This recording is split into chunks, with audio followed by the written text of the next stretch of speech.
The following is not a paid ad. Maybe one day it could be. Who knows? Being an artist means you make the most of what you're given and squeeze every ounce of utility out of the situation you're in. Most people are aware of arts and crafts stores near them, like Joann's Fabrics, Hobby Lobby, Michael's. Maybe you're near a Jerry's Artorama. And these are fine. There's nothing wrong with these. Hell, I can't even deny the fact that I love walking into an Office Max and just looking around. But they do the most important, and I would argue the most fun part of art making, which is the problem solving. They take the problem solving part away from the artist. I want to paint. Therefore, I should just buy paint and a canvas. I want to sculpt. Therefore, I should buy clay. I want to draw, so I need to buy a sketchbook and pencils. I think Sarah and John Green do best in explaining this concept in their episode Make an Imprint from the art assignment on PBS. So one of the things that Sophie told us is that when he started working in Cambodia, there were no art supply stores. So one of the reasons he used bamboo is because it was like available. Right. I mean, it's kind of unfortunate that art supply stores exist to begin with. I mean, it sets up this expectation that if you want to make art, you have to go to this store and buy these things. Right, which makes making art kind of inherently elitist, but it isn't. Yeah, for most of human history, there has been art, but no art supply stores. Right, exactly.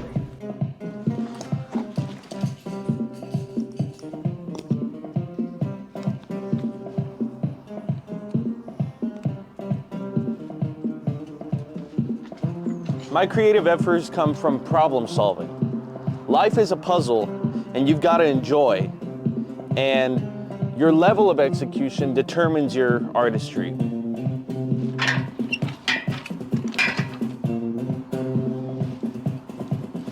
My friend is recording some vocals for a track that he's working on, and he finds that his room produces too much echo.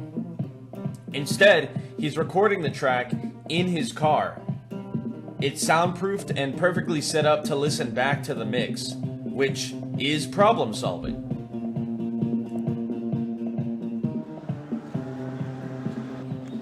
Step out of your comfort zone and consider a home improvement store as your next creative wheelhouse. One of the reasons I've enjoyed the work of creators like Tom Sachs is because I've held this sentiment for years, only to discover that someone has taken this idea to its extreme and made a career of it.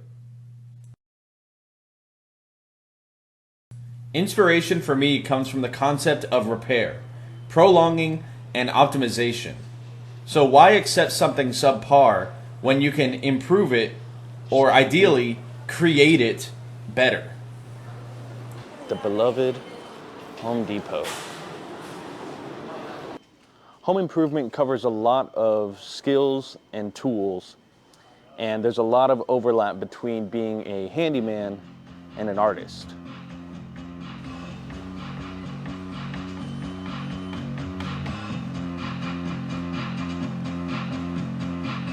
No matter your specific discipline, you'll find something that you can work with.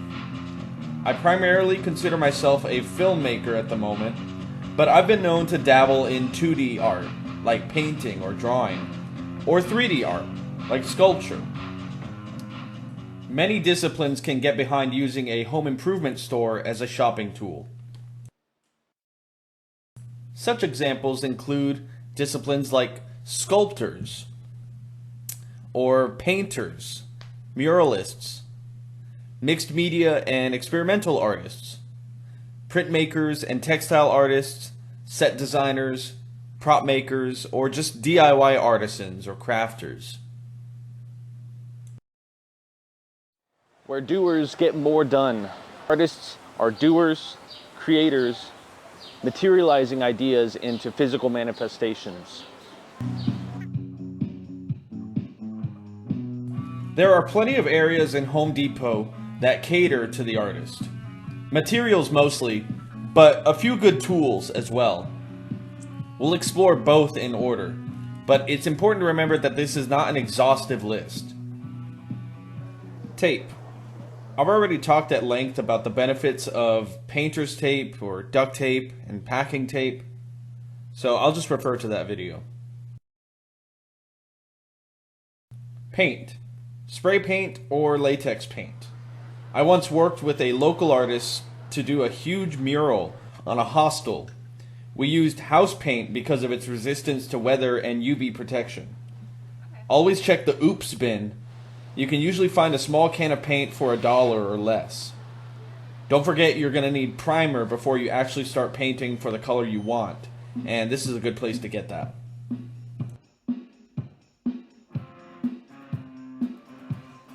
In the lumber department, they've got a great selection of markers and pencils that they use to mark the material that you're going to cut. And I really like these paint markers, but I was hoping to see a couple lighter color options. And I ended up finding them here in the spray paint aisle, these Sharpie paint markers. I also really like the paint section for the tools, like these razor blades. Obviously, paint brushes are going to be at Home Depot, but they're going to be the larger format ones. These ones in the white packaging are the smallest I could see, but you're more likely going to find large format brushes like rollers. I actually think these buckets and paint cups are super cool, as well as this textured roller. You could probably do it by hand without a roller to get a really cool effect on a color wash. And here at the bottom, they've got the really cheap stuff, but the cheap stuff is great. Good for getting a bunch of paint down, or maybe some material that will ruin your brush, like glue or whatever, ink maybe.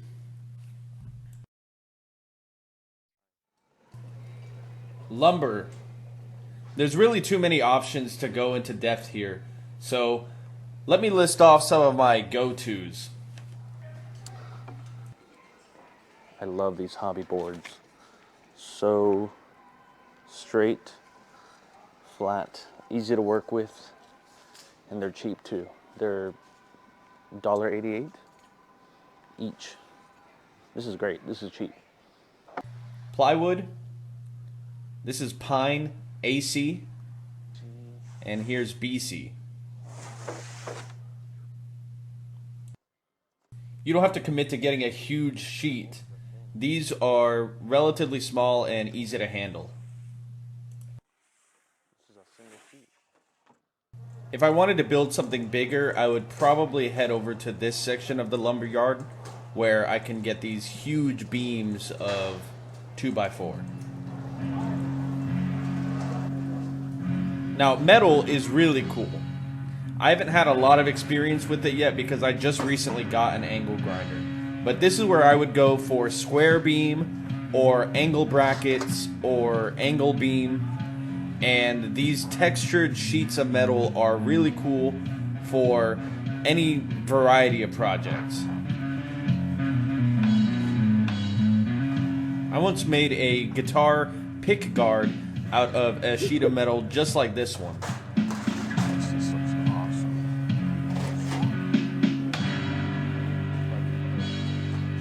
Cool textures going on here. They want you to fabricate. They want you to make. I highly recommend looking into a Dremel if you want to engrave metal, or if you need to cut it, get maybe one of these multi-tools or a corded Dremel.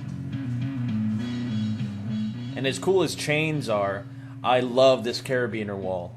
It's just full of hardware and carabiners, great for clipping stuff. Sure. Lots of paracord options, and just getting into the rope. Look at this guy. You can see like there's a lot of different varieties of material here. Every artist needs a flashlight, and I really think that every artist needs a headlamp. But the smaller the flashlight that you can carry on you, I think the better. Next time you're in the toolbox section, check out this signage area. They've got some reflective and even glow-in-the-dark stickers. A true beach house fan will know. Basically a collection of stickers for labeling. When I was much younger, I was friends with this kid who built a potato launching gun out of PVC pipe. And I figured that you could probably make a lot of different sculpture or maybe a skeleton for something out of these metal pipes as well. I love this wall of zip ties, and as much as I love the zip ties and the heat shrink, they've also got all this hardware for cable management. So you can keep your studio or your setup really neat and maintained. And for the 3D abstract artist, I highly recommend this stuff called Great Stuff. It's this expanding contractor foam that hardens after a while. Cool textures. Okay, example of problem solving. This is not very stable because the legs can poke through. This box fits in here perfectly though.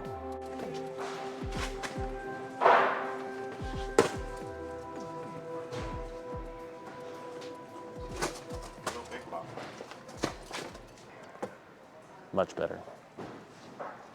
So the thesis statement of this essay is artists are problem solvers.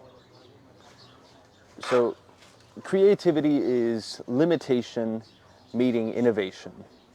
Turning your ideas into works of art can be daunting when given free rein. The paradox of choice is eliminating consumer choice can reduce anxiety for consumers. Many of my favorite artists accredit some of their best works to limitation. Imposing a limit can reduce your options, which allows you to really expand and play within the options that you are allowed to make. The Gorillaz' The Fall was written entirely on an iPad. Ween's guitar solo in Transdermal Celebration was recorded in one take on an amp they should not be playing on, an amp they had no permission to use. As an artist, your ambitions can get in your own way. I remember wanting to record an EP and to record it perfectly, meaning I needed to record it on a 4-track recorder with high quality mics, a good amp, my favorite guitar, and a perfectly soundproofed studio.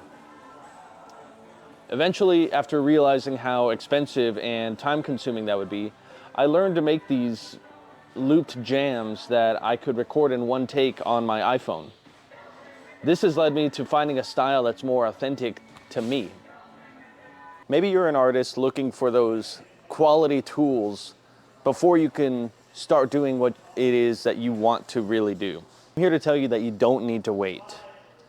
Get this cheap shit, start making bad art. Don't let your lack of access to a real and traditional art store stop you from making whatever it is that you need. Go to a home improvement store and shop around as a creative and get inspired by some of the materials and tools that they sell and see what it is that they can offer you in your workflow. Been having a lot of fun making these movies, and I think it's really helped me sort of lock in my favorite hobby, because as much as I love playing music, making visuals and making movies is right next to it, and it's a little more labor intensive, but it's much more accurate to what I am going through or thinking. So I want to say thank you for watching. Beacon Films will be posting every Friday morning, 9 Central Time. And we've got the next couple weeks locked and loaded. So I've got about 2 or 3 weeks of content. I've got 2 or 3 weeks of time to work on the next film, which I'm going to need it. We're going to be diving back into some of my older skills that I haven't picked up in a while, and I'm going to need it. We'll just leave it at that. Thank you for watching. See ya.